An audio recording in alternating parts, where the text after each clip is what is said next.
Bienvenue dans Fractal. Ici, je raconte des fragments autour de la vie de mon fils, Sinceras, jeune adulte autiste.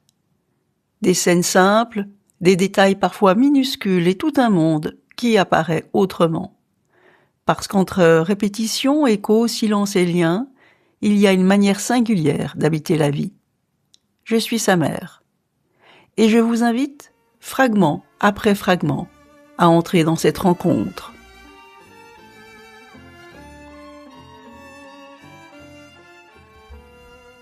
Aujourd'hui, j'ai envie de vous raconter une histoire toute simple. Une histoire qui parle de câbles de chargement, mais pas seulement. Jeudi soir, il est presque 19h. Normalement, c'est l'heure de la promenade du soir pour mon fils. Mais ce soir-là, il pleut très fort, vraiment très fort.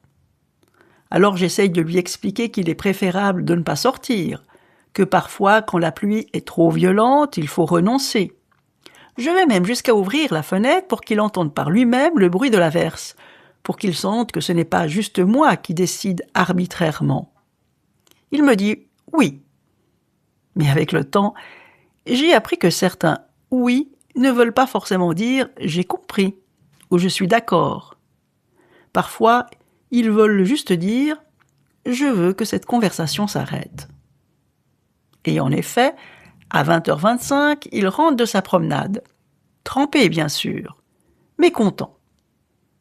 Le lendemain matin, en revanche, tout change. Il réalise qu'il a perdu son sac. Et dans ce sac, il y avait 6 câbles de chargement pour son téléphone. Oui, 6. Dit comme ça, on pourrait presque sourire, se demander pourquoi quelqu'un aurait besoin de 6 câbles pour un seul téléphone. Mais très vite, je comprends que le sujet n'est pas là. Parce que derrière la perte de ces câbles, il y a chez lui une inquiétude immense qui monte. Quelque chose de beaucoup plus profond qu'une simple perte d'objet. Le vendredi après-midi, Anna, l'une de ses coachs, me dit qu'elle l'a entendu parler seule, à voix haute, en répétant « Il ne faut pas crier à la Fnac. Il ne faut pas crier à la Fnac. » Là, je comprends tout de suite qu'il s'est passé quelque chose. Je cherche un peu dans sa chambre, discrètement. Je tombe sur des tickets de caisse. Un ticket Interdiscount, un ticket Fnac. Et quand je vois les montants, je me dis « Ah, vraiment, d'accord ». Quand il rentre, je lui demande ce qu'il a acheté à la Fnac et à Interdiscount. Au début, je m'y prends mal. Je pose une question trop large, trop floue. Il ne répond pas. Alors je change de stratégie. Je lui montre les tickets et lis précisément ce qui y est écrit. Et là, il va dans sa chambre et il revient avec 6 paquets de câbles, 9, encore emballés. Je lui demande pourquoi elle en a acheté autant. Elle me répond simplement « Cela me rassure ». Et là, tout est là. En une seconde, tout devient clair. Acheter non pas 1, mais 6 câbles. Ce n'était pas une lubie, ce n'était pas un caprice, ce n'était même pas vraiment une histoire d'achat.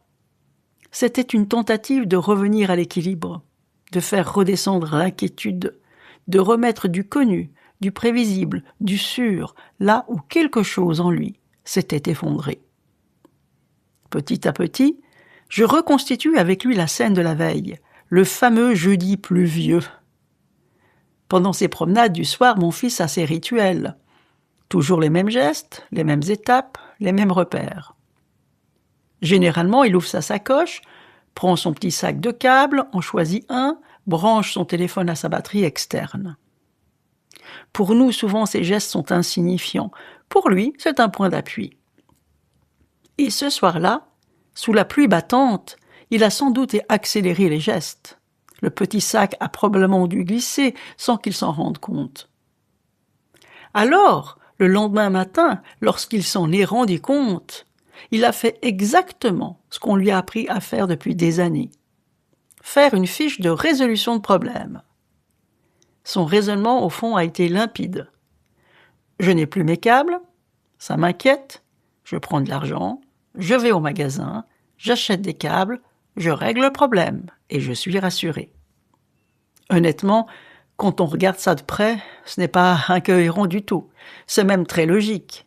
De quoi être fier de lui avoir enseigné les fiches de résolution de problèmes dès sa prime jeunesse. Peut-être manquait-il une étape préalable. Vérifier avant d'acheter qu'il n'y ait pas d'autres câbles à disposition à la maison. Bon, l'achat a été fait, les paquets sont fermés, les tickets sont bien là. Comment le convaincre maintenant de rendre les câbles en trop ? Et nous voilà le vendredi soir en duo, après une belle petite journée de travail, avant le repas du soir, histoire de ne pas trop attendre, en train de vérifier les câbles déjà dispo à la maison.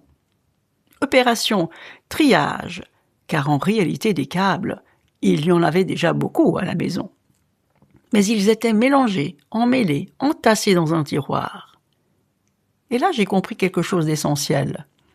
Pour Sinceras, ce qui n'est pas rangé n'existe presque pas. Ce qui n'est pas visible n'est pas disponible. Ce qui n'est pas structuré ne peut pas rassurer. Alors on a tout sorti, on a démêlé, on a testé, on a regroupé, on a rangé et on a même étiqueté. Et là, j'ai vu qu'il s'apaisait au fur et à mesure qu'on avançait dans le triage.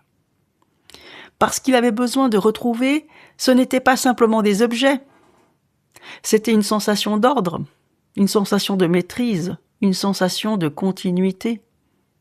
Quand tout enfin a été trié, organisé, rendu visible, alors seulement je lui ai proposé d'aller au magasin le lendemain avec moi pour rendre les câbles achetés en trop. Et il a accepté. Cette histoire parle de câbles de chargement, mais au fond, elle parle surtout de ce qui nous recharge nous aussi, de ces petits repères qu'on sous-estime parfois, de ces objets, de ces habitudes, de ces rituels qui pour certains ne sont pas accessoires du tout, mais essentiels, parce qu'ils tiennent le monde ensemble, parce qu'ils empêchent l'inquiétude de prendre toute la place, parce qu'ils permettent simplement de respirer un peu mieux. C'était Fractal, un fragment parmi d'autres, un détail, un écho, une tentative de lien. Merci d'être entré un instant dans ce monde-là. À bientôt.